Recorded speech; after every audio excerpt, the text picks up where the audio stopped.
Hey guys, and welcome back to SimCity. It's been a few years since we saw a SimCity game, and it's back. It's back on the PC. Obviously, we've heard about the problems with the US not being able to play it, but it's out today in Europe and the UK, and we can just get on servers. It kind of works and everything, which is awesome. So basically, I've been playing it for most of the day today, and I'm just gonna kind of recap what I've done. Kind of like a diary sort of type thing. So we're going to start off with a blank canvas and end up here somehow. So yes, let's see what happens.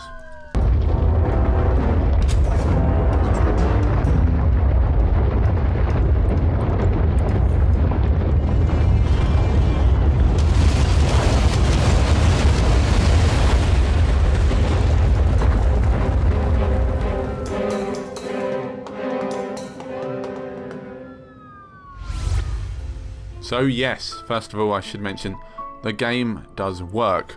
A lot of sites out there are complaining about not being able to connect.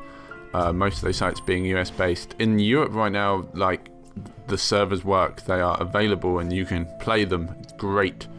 So here literally this is the start of my city. I've set up a high density road coming in, nice little curvy road there, and I want to make sure that the really thick road continues so I can build my city into some sort of grand thing at some point.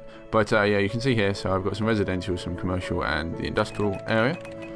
The problem I've had with SimCity in the past is, in the past anyway, has been not making any money and just going bust, and then just, stopping and starting over.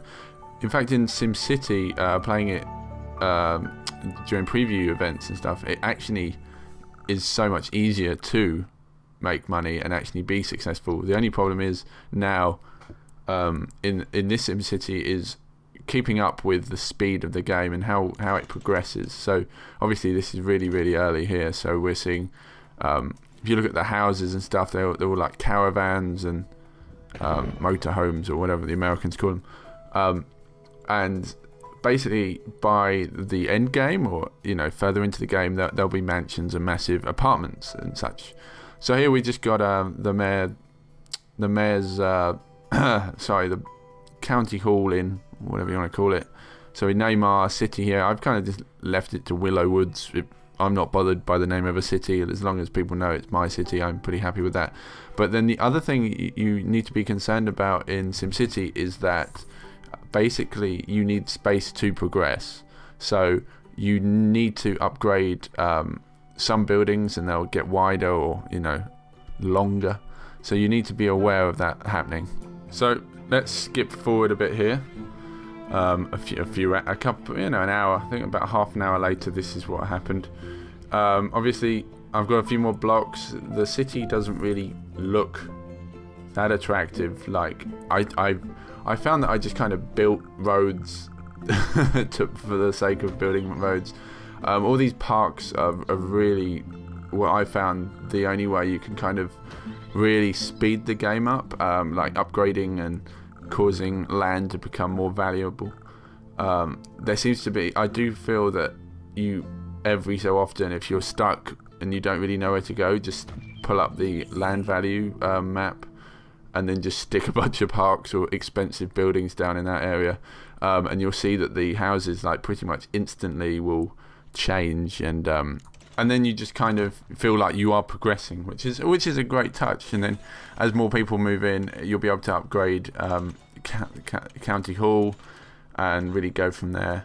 Obviously with curvy roads you can create these kind of crazy, for no apparent reason, let's make a circle road.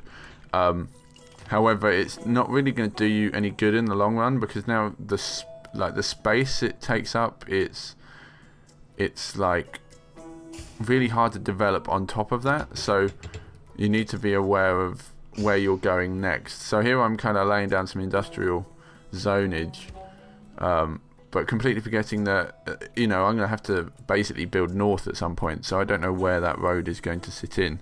Therefore I'm going to make trouble for myself. So maybe the best thing to do is just to build in blocks, but that's pretty boring.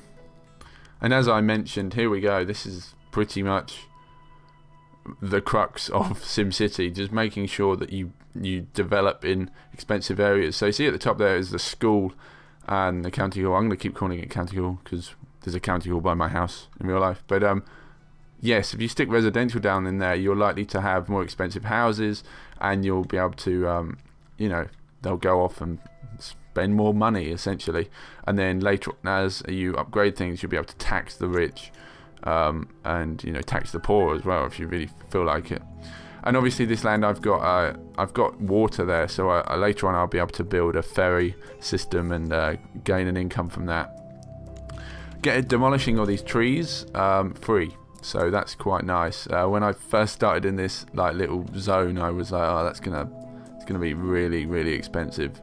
But actually no, they just kind of pull them over. So I'm building here is a square block here. Basically, I'm assuming that because it's next to the school, if I put residential in it, it's just gonna, you know, be mansions or whatever. So I do that, and then later on, turns out it's just normal houses until I stick a skate park in the middle, which makes complete sense. Moving on, this is where the city looks now. Basically, we've got a lot of stuff going on. This is kind of when it gets a bit hard to handle. Obviously you can see, wow, look, I've got apartment blocks and stuff. It's all great. Green usually means people are happy, which is great. I do find that the game doesn't really help you out in how to progress. It doesn't really point you, like, if you were to do this, this will probably happen. So we can look at the values here. Obviously that area on the left originally had 0 value to it. It's now got some value to it. And we've created this kind of rich area down here because I stuck a load of parks down. So now I can actually, thinking about it, I was thinking, look, let's just get rid of some of these houses. Just boom, stick that in there, and you immediately see everyone in the area is pretty happy. And then they just, well, demolish their houses and rebuild them into a lot better things. I thought the game would kind of react in a weird way if you decided to build something on top of houses, like it, you know, the Sims would kick off or something, but by the looks of it, doesn't care. Now, time to time you'll have these kind of challenges here. So the fire department have decided we'll give you 50 grand or however much it is. We'll have a firework display. So the fire, you know, the fire department want to have a firework display. That's not going to be dangerous at all, is it? So, you know, you need to be ready for fires, basically. So you need to invest in your fire department during something like this. Sadly, I haven't. So the fires start quite quickly, and it wasn't great. Although I did get 50,000 simoleons out of it, and had to demolish a couple of houses. But you know, you'll win some to lose some. And then this happened. So when you're not keeping track of kind of what is going on financially, obviously I was just building and spending loads of money on roads, you get told that the city is broken, and you get given 4 options in order to fix it. So either we're going to have to go and turn off some buildings, like go shut down factories and such, increase the taxes, people are going to get pretty pissed about that, take out a bond, essentially a loan, which isn't so bad actually, because as you progress and obviously get a bigger city, you'll be able to pay it off anyway, so that's pretty cool. Or you just start a new city and abandon this one because you ran out of money, and anyone can actually come in and take your city if you allow them to do so. But right now, I was like, do you know what? I haven't actually touched the tax table, so let's just tax the rich and continue playing.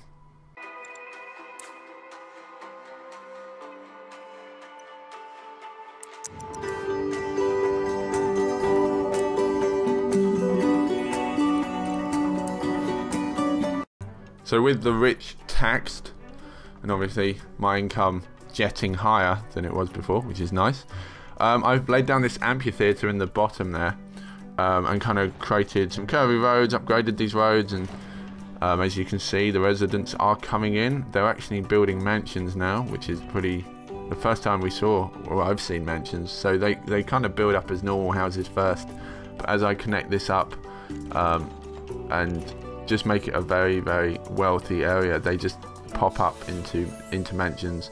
And you see at the top there, I've been offered upgrades and everything just because there's now wealth in the city, essentially. And the building on the left there is the high school, which I've upgraded, so it's got a new, it's got more classrooms and it's got a gymnasium attached to it as well. If I put down more parks in this area, so just find a space that hasn't been built, immediately everyone in the area just gets happy and they'll renovate their houses again. So there you go, those houses have just been rebuilt, and that's the start of some serious mansion building, and we're getting somewhere here. Top left there, we've got a few skyscrapers going on as well, with apartments in. So yeah, that's basically how the city's growing. I don't quite know the difference between. I think it's medium wealth. You get apartment blocks. Otherwise, you get mansions if it's in a very, very wealthy area. That's the bus depot basically saying, we can't handle this many people, build some more buses. So you can go in, edit and add some shuttle buses here. So I add a couple in here, and that will support the city.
But sadly, disaster strikes. This was just a random event. We had an earthquake. While the earthquake was happening, there's still Sims complaining about stuff, so I obviously offered to help them out. But our wealthy area that I've just built has now just been absolutely destroyed. People still asking for certain amenities when clearly the rich have just been screwed over by a earthquake. And I've been left in a dreaded situation here of basically not having enough money to kind of fix up this really expensive area. So now all the houses that were there might get abandoned because, well, look at it. Look how many things I need to demolish due to an earthquake. So people will move out, they will become less wealthy, and it costs money obviously to fix that, which I don't really have, seeing as I have a bond at the moment, and the income is going to fixing this. So I don't actually know what the next few days of me playing SimCity will hold, but this is literally the last time I played it, the city was like this. So hopefully, fingers crossed, I'll think up a good idea and demolish this area, rebuild it, and we'll make some money. Again, if you look at the bottom there, it actually says I'm making minus $79 per hour, so things are not not going well at all. I'll keep you updated with the city, but sadly I feel the worst has happened and we might just have to abandon it and hope for the best. But yeah, we'll be uploading more on SimCity soon.